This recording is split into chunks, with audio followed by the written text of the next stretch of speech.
Ei, gente, bom dia. Boa tarde para quem está aqui em Londres, nesse verão de temperaturas super amenas. Vocês veem que eu estou aqui de jaqueta. Hoje eu vou falar de vergonha, dessa emoção. Não sei se eu vou chamar vergonha de sentimento, acho que eu vou chamar de emoção.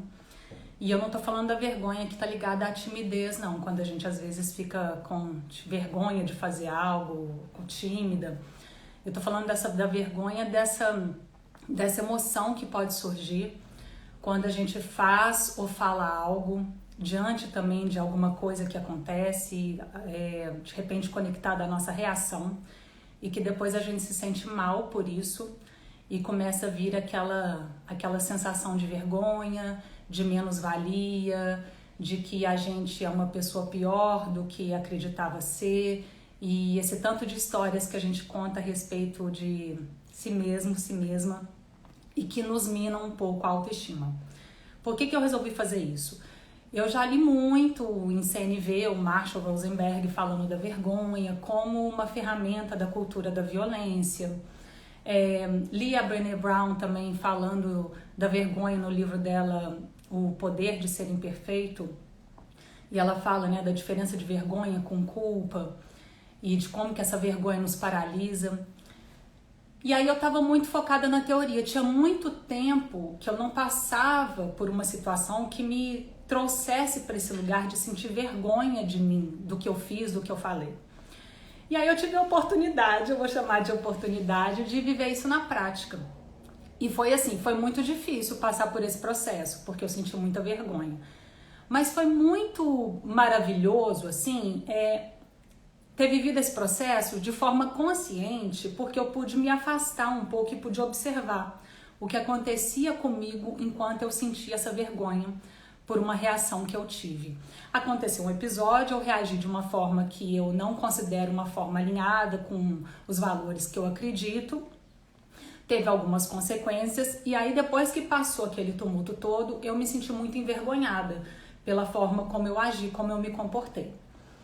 E eu comecei esse processo de observação. O que está acontecendo? Identifiquei que eu estava sentindo vergonha, e identifiquei as histórias que eu estava contando para mim a respeito de mim mesma. E quando eu falo histórias, o que eu estou dizendo? Eu estou falando de todas aquelas classificações que a gente começa a dar para si mesmo, porque a gente acha que a gente é pior, porque a gente acha que a gente não vale tanto. Esses adjetivos não muito confortáveis de usar para si mesmo, que a gente começa a colocar dentro da nossa cabeça, que a gente começa a introjetar, porque a gente está contando pra gente que a gente não é, no meu caso, né, eu me contava assim, que eu não era tão boa quanto eu achava, ou que eu não era que eu não tinha aprendido tanto quanto eu tinha aprendido, que eu era isso, que eu era aquilo. Eu fui percebendo assim, o tipo de rótulo que começou a surgir a meu respeito, eu mesma me impondo esses rótulos. E aí tem uma diferenciação aqui que eu acho muito legal, que a Brené Brown traz no livro dela, Coragem de Ser Imperfeito. Não é o poder, é a coragem de ser imperfeito. É quando a gente começa a confundir o que a gente faz com o que a gente é. Uma coisa é eu ter feito algo que eu julgo errado, que eu julgo incoerente, que eu julgo incorreto. Outra coisa é quando eu começo a me contar que eu sou errada, que eu sou isso, que eu sou aquilo. E nesse lugar do eu sou ruim, eu sou má, eu sou egoísta, eu sou invejosa, ou etc., sei lá qual adjetivo que a gente vai usar, nesse lugar do eu sou, esses adjetivos, esses rótulos que são desagradáveis, a gente fica paralisado nesse movimento de menos-valia. E isso é muito ruim para a nossa autoestima, mas também para o aprendizado daquilo que a situação está trazendo. Né? A gente fica mais fechado nisso, nesse processo de autodepreciação, do que de fato em aprender, entender o que está acontecendo e olhar para possibilidades para reparar o que foi feito e buscar novos caminhos. Então eu tive a oportunidade de olhar um pouco para isso, o que estava acontecendo comigo, conseguir acolher, conseguir entrar conseguir conectar, entrar em conexão com os sentimentos que eu estava sentindo para além da vergonha. O que aconteceu comigo na situação que se mostrou à minha frente e que motivou esse meu comportamento, que me causou vergonha. Quais as necessidades minhas, né? Aqui eu falo das necessidades humanas universais. Quais eram as necessidades minhas que não estavam sendo nutridas naquele momento? Eu descobri que eu estava muito vulnerável, que eu estava me sentindo muito desprotegida, que eu estava me sentindo muito sem segurança, que eu estava me sentindo... Aí vem uma questão assim, que eu estava me sentindo assim, ou eu me defendo ou eu vou ser atacada. Era mais ou menos isso que estava se passando na minha cabeça quando aconteceu o que aconteceu. E aí depois que eu consegui acolher isso tudo e enxergar, eu consegui conversar com as pessoas, esclarecer para elas o porquê do meu comportamento. E aí aqui não é uma questão apenas de, eu vou justificar meu comportamento, então eu fiz isso porque eu tinha essa necessidade, então tá tudo certo. Não. Mas eu queria que elas entendessem por que eu tive aquela reação. O que me levou, para mim era importante retomar a conexão. E eu entendi que para eu retomar a conexão era importante que eu explicasse, que eu contasse para elas o que estava vivo em mim naquele momento e que me fez ter essa estratégia trágica de reação que eu tive. Então, assim, primeiro eu percebi esse movimento, né, de autodepreciação, das histórias ruins a meu respeito que eu estava me contando a partir dessa vergonha que eu senti de um comportamento que eu tive. Consegui acolher, consegui expressar isso para outra pessoa, consegui ouvir dela, porque eu estava aberta a ouvir dela também, o que estava vivo nela, o que ela sentiu, o que ficou para ela daquilo que aconteceu. E aí tem um outro passo desse processo de vergonha que eu quero compartilhar com vocês, que é o seguinte: a partir do momento em que eu fiz algo que eu não considero muito legal, eu acho muito legítimo, muito natural que eu queira reparar aquilo. Reparar pode ser uma conversa para esclarecer, mas reparar também podem ser ações que de repente eu preciso tomar, caminhos que eu preciso buscar para realinhar um pouco, seja a relação, seja o trabalho, seja algo que saiu dos trilhos devido ao conflito. E aí nesse processo de reparação, eu percebi também em mim, eu comigo mesma, muito essa lógica da culpa, da punição, como se eu tivesse que ser punida de alguma forma para compensar aquele comportamento que eu tive e que me gerou a vergonha. E aí foi muito interessante observar isso de fora também, assim, era como se eu fossem duas pessoas, a Marina que sentia tudo e a Marina que observava, olhava para aquilo, buscando entender o que estava acontecendo. Foi muito interessante eu observar isso, porque eu acho que aí é nesse processo da gente começar a se sentir culpada e querer se punir, e em alguns momentos querer punir as outras pessoas, que a gente mantém essa cultura da violência. E aí quando eu tô chamando de cultura de violência, não necessariamente uma violência de agressão física, mas pode ser de uma pessoa ter poder sobre a outra, né? E impor alguma coisa. E aí quando eu faço algo errado, eu tenho que sofrer uma consequência pesada também para compensar. Essa lógica de sofrimento, de impor sofrimento, impor poder sobre as outras pessoas é que faz parte da cultura de violência, não só agressão física e verbal. Então percebi muito em mim assim que tinha quase que uma voz dentro de mim me cobrando algum tipo de punição. Nossa, depois que você fez aquilo, então você sentiu vergonha, você tem que ser punida de alguma forma para compensar, para pagar pelo que você fez. Eu acho que pagar é um verbo aí que entra muito bem nessa situação, porque eu acho que está muito nessa lógica da cultura da violência. Você tem que pagar pelo que você fez. E aí, por que eu trago a questão da culpa também? Porque hoje eu vejo muito assim, o peso que tem na culpa. Eu tenho me convidado a olhar mais para as questões que eu quero reparar e que eu quero transformar pela ótica da responsabilidade, da autorresponsabilidade. Se eu fiz algo que eu julgo que não foi tão coerente, que não foi tão legal, que não atendeu às necessidades que são importantes para mim, nem às necessidades que são importantes para as outras pessoas, para mim tá super natural eu buscar um caminho de reparar isso, de reconectar, de atravessar esse conflito e buscar ações que cuidem disso tudo que ficou descuidado. E aí eu me convido a ser responsável pelos atos, pelas escolhas, por me abrir para esses novos caminhos, quando eu venho com essa questão, com essa ideia da culpa, eu acho que a culpa ela tá com uma carga muito pesada também na nossa cultura. Então eu acho que é muito mais fácil para mim, Marina, me aproximar de culpa e da culpa me levar à questão da punição do que quando eu penso em responsabilidade. Porque eu acho muito importante, né? A comunicação não violenta, ela fala da relação minha comigo, da relação minha com as outras pessoas e dos sistemas. Então, assim, eu não vou usar a comunicação não violenta só para ficar bem comigo, entender que, eu fiz isso, eu senti vergonha, quais são os sentimentos por trás das vergonhas, quais as necessidades não atendidas. Ufa, então eu fiz tudo aquilo porque eu estava buscando atender essas necessidades. Não, isso não é suficiente. Isso é quase que usar a comunicação não violenta como uma droga qualquer, um analgésico qualquer. E isso é o Marshall que falava, ele é o criador, o sistematizador da comunicação não violenta. Se eu pego toda essa proposta de vida e uso ela só para ficar bem comigo mesma, quando eu faço algo que não me faz bem, eu não tô indo em todo o processo, que é cuidar de mim, cuidar das outras pessoas, cuidar dos sistemas.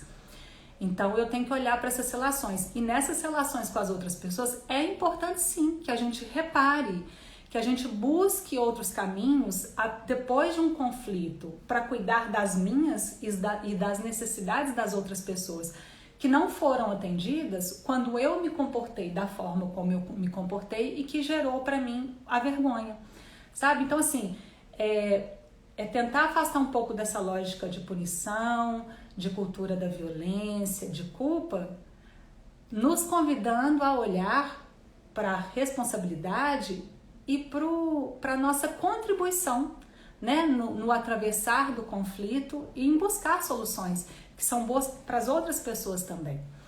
Então, assim, foi esse processo que eu observei um pouco em mim, que eu observei bastante, na verdade, em mim.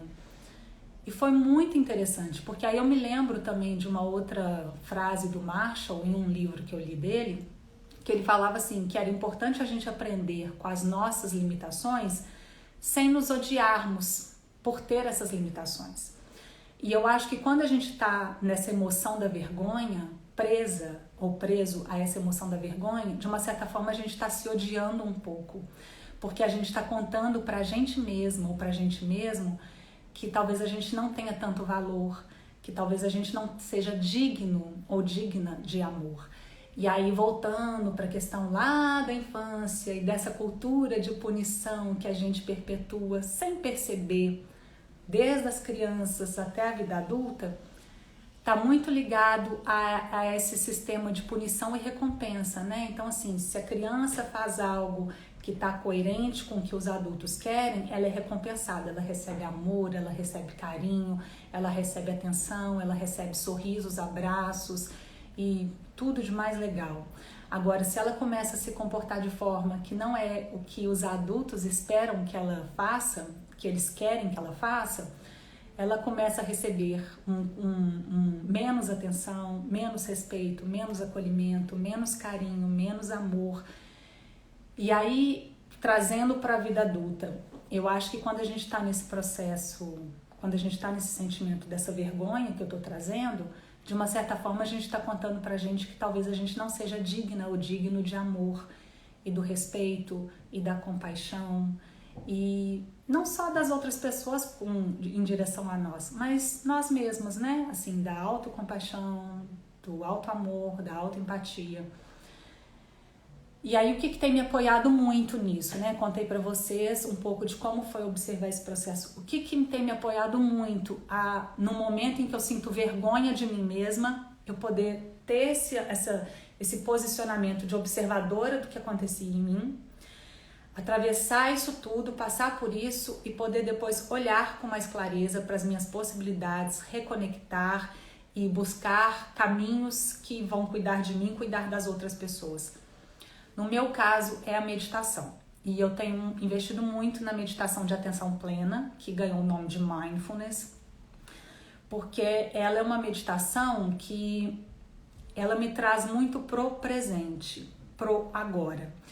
Ela não me tira do agora. Existem meditações que trazem muito bem-estar pra gente, que trazem ampliação de consciência, que nos levam assim para lugares muito gostosos da gente estar, para emoções, sentimentos, sensações muito gostosas de sentir. No caso do Mindfulness, o que tem me atraído muito é o fato de eu poder sustentar a presença no aqui e no agora. Ainda que esse aqui e esse agora não seja tão agradável.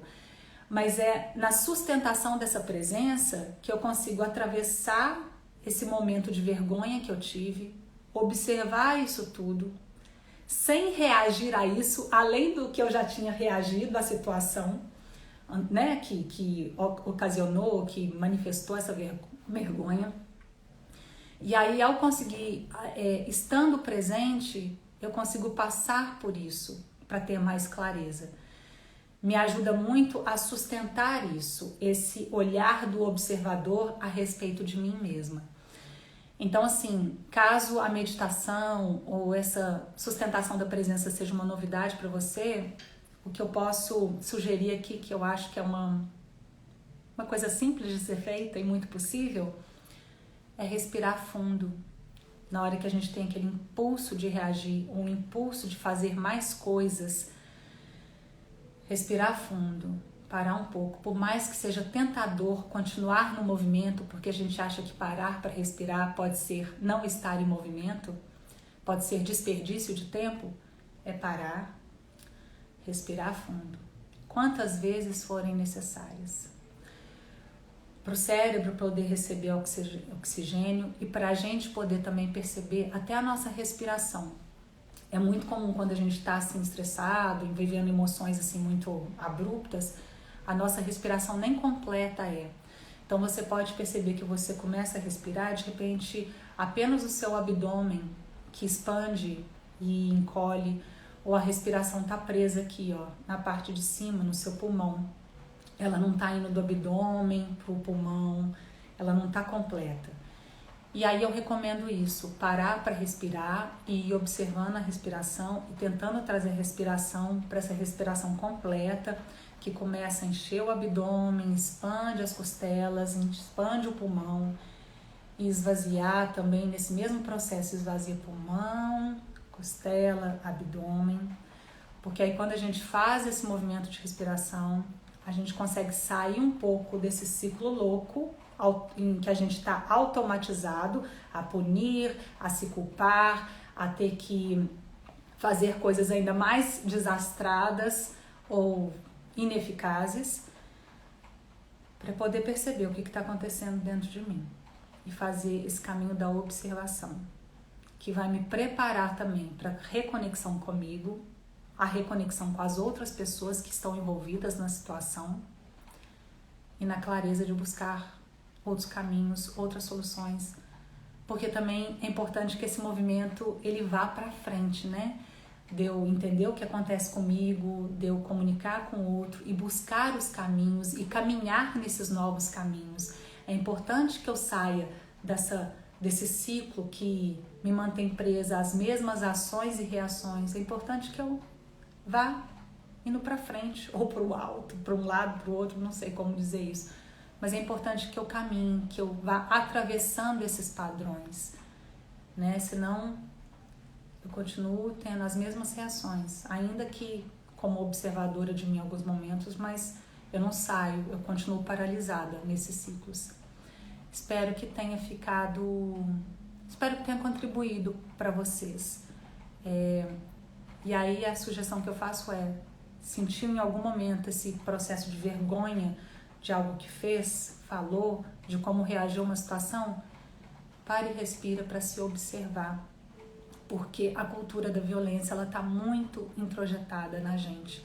A cultura da violência que eu falo é a punição, o castigo, a culpa, a menos-valia, né? Essas expressões que nos fazem nos amar menos e achar que nós somos menos dignos e dignas de amor, de respeito, de compaixão e, consequentemente, passando isso para as outras pessoas e para as nossas relações. Espero que eu tenha contribuído ao compartilhar minha experiência com vocês e que vocês tenham um ótimo dia. Tchau, tchau.